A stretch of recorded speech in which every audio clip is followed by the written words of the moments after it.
बोलते कि हमको बहुत परेशान करते हैं दहेज के लिए, हमको बहुत सताते, बोलते अपने ससुराल वालों से, मतलब कि मायके वाले से दहेज ले आओ। मैंने शादी करता है कि अपना ससुराल देखे वो करे, इसीलिए शादी कर दिया कि चलो अपने ससुराल में खुशहाल रहेगा। उसके बावजूद फिर भी उसको पीड़ित किया जा रहा था पैसा के लिए। तो हम 1-2 बार दिए, मदद भी किए, जैसे हम लोग की जितना शक्ति था उतना मदद किए।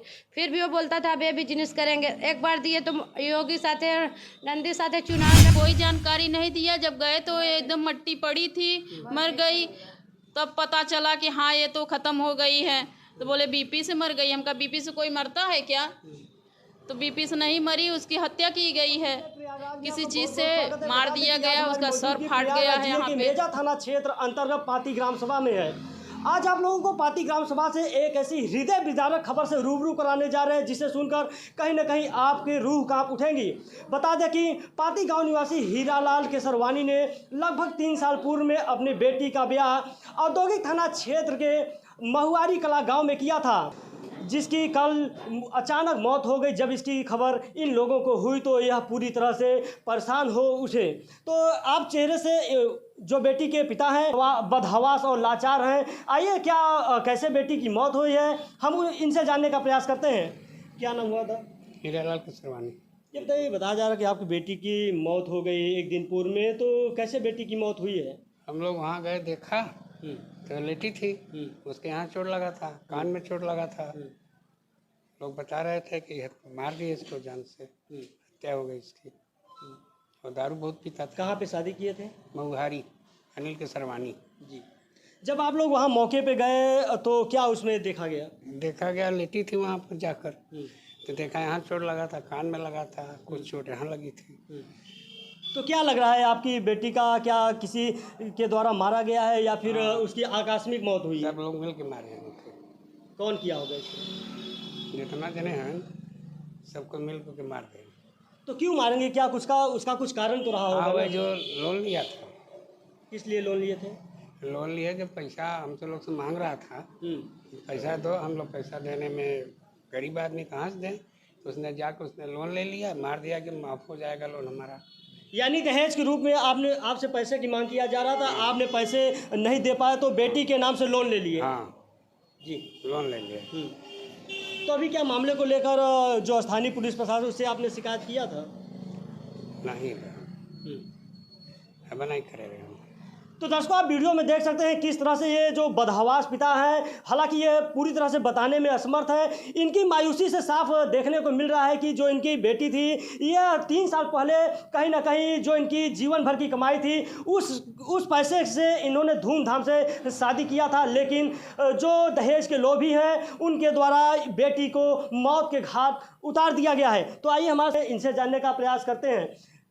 क्या नाम हुआ बहन जी आपका? पूनम केसरवानी जी। जो ज्योति केसरवानी थी वो आपके क्या लगती थी? ननद लगती थी। आपकी ननद थी। तो जो आपकी ननद थी आपके साथ लगभग यहाँ आपकी शादी के साथ हमारा 14 साल शादी हो गया और मेरे साथ ही पली बड़ी हुई। छोटी सी जब हम आए थे तो छोटी सी ही थी, तो 14 साल से मेरे साथ ही हुई। हम लोग भी शादी किए थे। उन लोग बुजुर्ग हो गए थे, इतना कर नहीं पा रहे थे, तो हम ही लोग शादी होती किए हैं पूरा। उनको हर चीज़, चाल चलन व्यवहार से भी हर चीज़ अच्छी थी। कोई भी बात होता था बताती भी थी।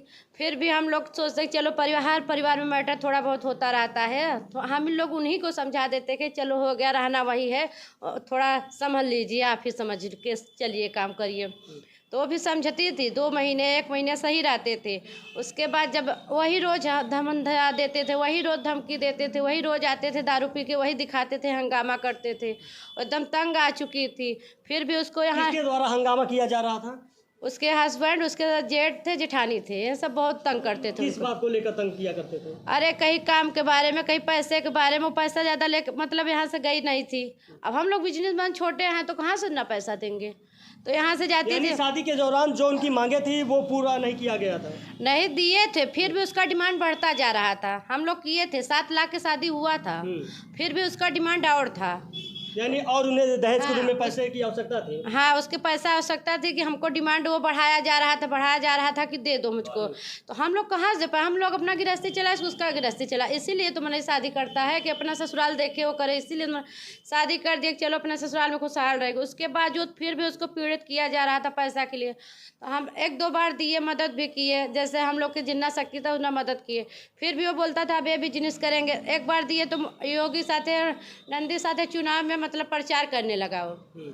फिर आया, गहना गुड़िया जितना दिए थे सब बेच लिया वो भी। उसके बावजूद जितना पैसा पाता था यहाँ, फिर वो भी खा पी के जुआ सुआ खेल के खाली कर देता था। वो जब आती तो वो भी शर्म खाने लगी कि हम बार बार कितना अपने मायके वाले से मांगेंगे। वो शर्म करने लगी तो फिर बोला, मानने गरियाने लगा कि जाओ लेके आओ। बोली हम नहीं जाएंगे।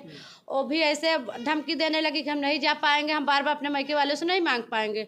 तो इसीलिए दारू वारू पी के आया, बहुत ज़बरदस्त उसको किसी औजार से उसको बहुत ज़्यादा मार दिया। अब वो एकदम कमज़ोर हो चुकी थी, एकदम पतली दुबली हो गई, जितना तंग करता था, खाना पीना भी सही से नहीं देता था, अलग भी हो गया कर दिया गया था उसको। देवरानी जेठानी मार लड़ के रोज़ लड़ाई करते थे रोज़। लगभग आपकी जो ननद थी आपके साथ लगभग 14 साल साथ में थी। कहा जाता है कि जो भाभी और ननद का रिश्ता होता है वह दामन चोली का रिश्ता होता है। ननद और भाभी हर एक बात अपने में शेयर करती हैं। तो शादी के बाद उन्होंने क्या आपसे कुछ बातें शेयर कर रही थी कि किस तरह से व्यवहार रहता है उन ससुराल वालों का? सारा पूरा स्टोरी वहाँ के बताती थी कि हमको तनी तनी भी चीज़ में लड़ाई करते थे, तनी तनी भी चीज़ नहीं देते हैं, लाते हैं तो ऊपर चुप्पे रख देते हैं। हम लोग मांगते हैं, हमारे उसकी 1.5-2 साल की बच्ची थी, किसी चीज़ दूध भी नहीं देते थे। जैसे उसके आदमी कहीं चले जाते थे तो बाहर निकलती थी नहीं। 3 साल शादी हुआ था, अगर कोई भी चीज़ मांगते थे तो उसको बहुत तंग करते थे, नहीं देते थे। कहते अपना रखे हो तो लो, नहीं बैठी रहो ऐसे ही। खाना 2-2 दिन ऐसे नहीं खाती थी, ऐसे पड़ी रहती थी, इतना सताते थे उसको। तो दर्शकों देख पा रहे हैं कि आज भी हमारे समाज में दहेज लोभियों की क्रूरता रवैये से जो बहन बेटियां हैं वह भी आज भी सुरक्षित नहीं है। कहीं ना कहीं जो हमारे इस तरह के जो लोग हैं, गंदगी लगातार फैल रही है। जो पिता अपनी जीवन भर की कमाई से अपनी बेटी के लिए इकट्ठा करता है और उस बड़े होने पर उसकी शादी करता है, लेकिन जो दहेज लोभी हैं उनके द्वारा उस बेटी को मौत के घाट उतार दिया जाता है। बड़ी भाभी, आइए हम इनसे जानने का प्रयास करते हैं। ये बताइए, ज्योति की अभी मौत हो गई है, तो आप लोगों को कब यह जानकारी हुई कि उनकी मौत हो गई है? उसकी मौत हो गई तो वहाँ से फ़ोन आया था कि इसकी मर गई है। तो पूछे कैसे मर गई, बोले बीपी लो से मर गया। जिसकी बीपी लो हो जाती है तो क्या हाथ पैर चलता है एकदम? बीपी लो होने पर लेकर भागते हैं, अस्पताल में ले जाते हैं, भर्ती कराते हैं। क्या इसकी जानकारी उसके ससुराल द्वारा आप लोगों को दिया गया था? नहीं, कोई जानकारी नहीं दिया। जब गए तो एकदम मट्टी पड़ी थी, मर गई। तब पता चला कि हाँ ये तो ख़त्म हो गई है। तो बोले बीपी से मर गई। हम कहा बीपी से कोई मरता है क्या? तो बीपी से नहीं मरी, उसकी हत्या की गई है, किसी चीज़ से मार दिया गया, उसका सर फाट गया है यहाँ पे। जब आप लोगों ने वहाँ पर गए तो किस अवस्था में वो थी? मरी पड़ी थी। अब मरी पड़ी थी तो क्या करे, अब उसके देखे सर पे चोट लगा था, कान के पास चोट लगा था, पूरा नाक से ब्लड आ रही थी, मुंह से ब्लड आ रहा था। जब आप लोगों ने अपनी ननद की शादी किए थे तो उसकी इच्छा अनुसार किए थे, यानी कि आपसी संबंध के द्वारा किया गया था? नहीं। तो फिर ऐसा कारण क्यों हुआ कि वो लोग उसे मारेंगे? अब उसको देखो, शादी ऐसा हुआ था कि दिखाए नहीं थे लड़की को, लड़का नहीं दिखाए थे, शादी कर दिए। जब गई लड़की हमारी वहाँ पे तो अच्छे से 2-3 महीने 4 महीने तो अच्छे से रहते थे। ये तो हमारा संस्कार है कि बेटियों को और लड़कों को, ये हमारे पूर्वजों, तो जो भी रिश्ता हुआ था वह पारिवारिक आपसी सहमति से हुआ था ना? हाँ, सहमति से हुआ था, राजी खुशी शादी हुई थी। सब जो मांग रहे थे उसका पूरा सब किया गया था, फिर भी वो लोग परेशान कर रहे थे उसको। लगभग कितने वर्ष तक वहाँ ठीक ठाक थी? 4-5 महीने, 5-6 महीने खूब आराम से रहती थी, फिर उसके बाद परेशानी शुरू हो गई। यानी 4-5 महीने के बाद लगातार दहेज को लेकर प्रताड़ित करने लगे थे? हाँ, फिर छोटी छोटी बात पे, छोटी छोटी चीज़ों पे लड़ाई, हमेशा लड़ाई झगड़ा।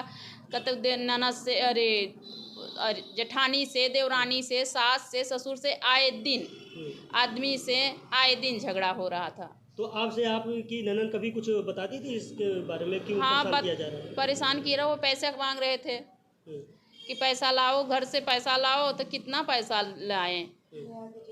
नया बिजनेस करनी है हम, और बिजनेस के नाम पे वो पैसा लेता था। अब कहाँ वो पैसा कहाँ गंवा देता था किसी को पता नहीं चलता। लोन भी लिए हैं। लोन में लिए हैं उसके नाम से, जब पैसा यहाँ से नहीं पाए तो लोन ले लिए उसके नाम से, लोन ले लिए तो उसकी हत्या कर दिए। यानी कि आप लोगों के द्वारा उसकी जो मांगे थी वह पूरा नहीं हुआ तो उस बेटी के नाम से लोन लिया, उसके बाद उसे मार दिया गया। हाँ, उसे मार दिया गया क्योंकि लोन भरने न पाए, इसीलिए उसको मार डालें। तो दर्शकों आप देख पा रहे होंगे कि ये उनकी भाभी थी, इनके द्वारा बताया जा रहा है कि लगभग 3 साल पूर्व में बेटी की शादी हुई थी, तब से उन दोनों के बीच रिश्ता काफ़ी ठीक ठाक चल रहा था, लेकिन अचानक दहेज के रूप में पैसा मांग कर रहे थे, लेकिन इन लोगों ने पैसा नहीं दिया तो बेटी के नाम से लोन लिया। आलम यह हुआ कि बेटी की बीते कल यानी कल उसे अचानक इन लोगों को मौत की खबर मिली। आप क्या नाम है? धनराजी कुशवाहा। आप इनके घर से हैं? हाँ, इनके पड़ोसी एकदम। अच्छा, आप पड़ोसी हैं? हाँ। तब उन्हें अपने पड़ोस के जो रहने वाले हैं उनके हर गतिविधियों पर जानकारी होती है। हाँ, तो जो जानकारी। ये ज्योति थी उनका रवैया कैसा रहता था? वो स्वभाव की अच्छी थी लड़की। हाँ, हमारे लोग के साथ 24 घंटा रहती थी। हाँ, एकदम अच्छे से रहती थी, बातचीत करती थी, वहाँ का भी बात, ससुराल की भी बात बताती थी। लेकिन मैं शादी पहले भी उनसे हम सब हमारा बहुत संबंध बढ़िया था, अच्छा था, अच्छी थी वो भी। अब तो ज्योति इस दुनिया में नहीं है। अब इस दुनिया में नहीं है ज्योति। हाँ। तो उनकी कल मौत हो गई तो क्या लग रहा है आपको कि क्या उन्होंने स्वयं क्या होगा? नहीं या फिर नहीं, उनके- हत्या की गई है उसकी। हाँ, चोट है उसके माथे पे, उसके कान पे, कनपट्टे में, गला भी है सूजा है। हाँ, यानी वो उसके साथ कहीं ना कहीं गलत हुआ है। गलत हुआ है, पूरा गलत है।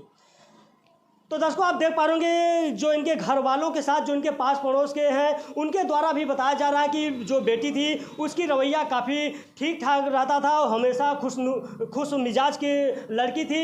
अचानक उसके साथ घटना होने से पूरे परिवार में शोक की लहर है। इन लोगों ने न्याय के लिए लगातार पुलिस प्रशासन से भी शिकायत की है। फिलहाल यह जाँच का मामला है, पोस्टमार्टम रिपोर्ट आने के बाद ही इस पर पुलिस कहीं ना कहीं मामले को जरूर संज्ञान में लेगी।